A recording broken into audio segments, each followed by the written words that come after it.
নমস্কার বন্ধুরা, কেমন আছেন সবাই? আপনাদের ভালোবাসাতে আমরা বেশ ভালোই আছি। বন্ধুরা, আমরা ভালোবেসে আমাদের বাড়িতে পেটস রাখি। কেউ রাখেন গাছ, কেউ রাখেন মাছ, কেউ রাখেন পাখি, কেউ রাখেন কুকুর। কিন্তু এদের দেখার জন্য চাই অনেক সময়। এদের টেক কেয়ার করতে না পারলে যত্নের অভাবে এদের অবস্থা কিন্তু শোচনীয় হয়ে ওঠে। দেখুন আমার এই অ্যাকোরিয়ামটি কেমন ঘোলা হয়ে গেছে। আজকে অফিস থেকে ফেরার পথে কিনে এনেছি নতুন কিছু মাছ, তাই ভাবছি এদের ছাড়ার আগে ভালো করে অ্যাকোরিয়ামটা পরিষ্কার করব। এই কিনে আনা মাছগুলো পুরনো জলের আমার যা টেম্পারেচার তাতে কিছুক্ষণ এইভাবেই ছেড়ে রাখবো। ট্যাঙ্কের চারটে দেওয়াল ভালো করে হাত দিয়ে ঘষে শ্যাওলাটা তুলে নেব এবং ট্যাঙ্ক থেকে অর্ধেক মতো জল বের করে দিয়ে ট্যাঙ্কের ফিল্টারটা যে লাগানো আছে সেটা ভালো করে পরিষ্কার করে নেব। ফিল্টারটার মধ্যেই যত ময়লা, যার জন্য এটা টানতে পারছে না, ওই জন্য এটাকে আগে পরিষ্কার করলে দেখছো কত ময়লা। দেখো এইগুলো স্পঞ্জটাকে পুরো কালো ব্ল্যাক, সেটাকে দেখছো কী অবস্থা। এগুলোতে আটকে আছে, ময়লা সোক করতে পারছে না। এগুলোকে কচলে কচলে পরিষ্কার করতে হবে। দেখছো দেখো জলটার কালার।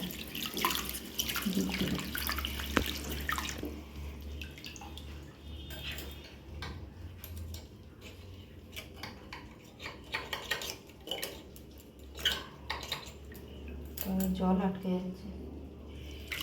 ব্যাস ব্যাস।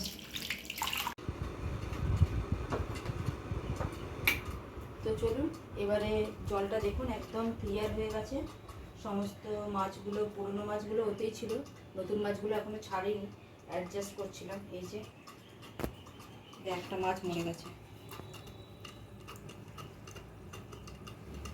যা টিপে টিপে মাছগুলোকে তুলেছে, একটা মাছ মরে গেছে। চলুন এবারে মাছগুলোকে ঢেলে দিই।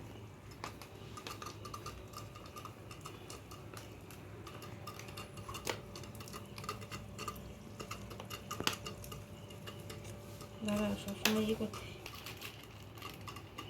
চলো মাছগুলোকে ছাড়ি, সামনে নিয়ে।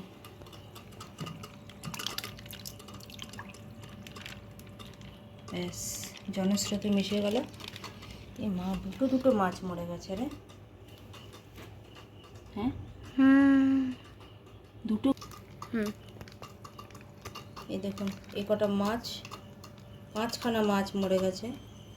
তো দেখি আজকে দোকানে নিয়ে যাব, যদি চেঞ্জ করে দেয় ভালো, না হলে গেল আমার ব্যাড লাক। বাকি মাছগুলো ঠিক আছে, ছেড়ে দিয়েছি।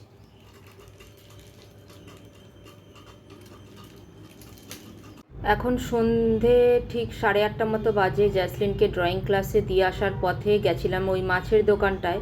ওখান থেকে গিয়ে ওই 6খানা মাছ মারা গেছিলো, যেগুলো অতিরিক্ত মাছ ওই ছোট প্যাকেটের মধ্যে ওরা যেহেতু দিয়েছিল, অক্সিজেনের অভাবে মারা গেছিলো।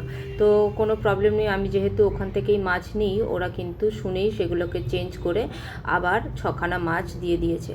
তো এই ভিডো কালেকশনের মধ্যে আমার সাদা রঙের ভিডো ছিল না। এই যে সামনে দেখছেন সাদা রঙের চওড়া মাছটা, এইটা নিয়ে এসেছি আমি 4টে, আর 2টো মলি ব্ল্যাক কালারের নিয়ে এসেছি। তো এখন আমার অ্যাকোরিয়ামটা একদম ভরা ভরা লাগছে, খুব সুন্দর লাগছে, মাছগুলো চড়ে বেড়াচ্ছে। তো আপনাদের কেমন লাগলো আমার অ্যাকোরিয়াম পরিষ্কার এবং এই মাছেদের দেখা সাক্ষাৎ?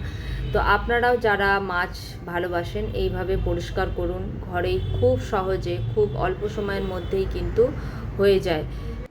আমার এই অ্যাকোরিয়ামটির মধ্যে প্রায় 3-4 ধরনের মাছ আছে।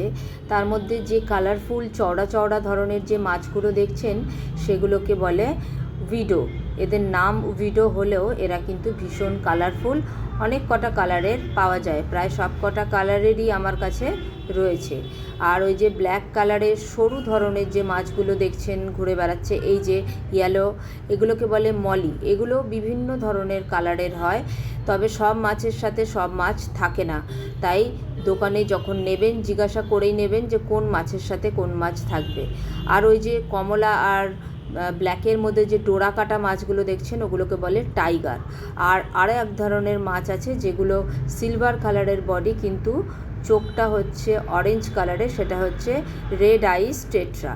তো এই ধরনের মাছগুলো একসাথে রাখা যায়, আমি যেগুলো একসাথে রেখেছি। তো কেমন লাগলো আমার এই অ্যাকোরিয়ামের ভিডিও? আমার ভীষণ প্রিয় একটি জিনিস, এটা আমার ঘরের ভেতরে রাখে এবং এটাই শুভ সংকেত প্রদান করে। তো সব সময় এদেরকে ভালো রাখুন, আপনারাও আপনাদের পোষ্যদের নিয়ে খুব ভালো থাকুন, সুস্থ থাকুক সবাই। আজকের ভিডিওটি কেমন লাগলো অবশ্যই জানাবেন, আপনাদের কমেন্টের আশায় থাকবো। ভালো লাগলে একটা লাইক করে দেবেন। সবাই সুস্থ থাকবেন, ভালো থাকবেন। আজকে তাহলে এই পর্যন্তই, টাটা।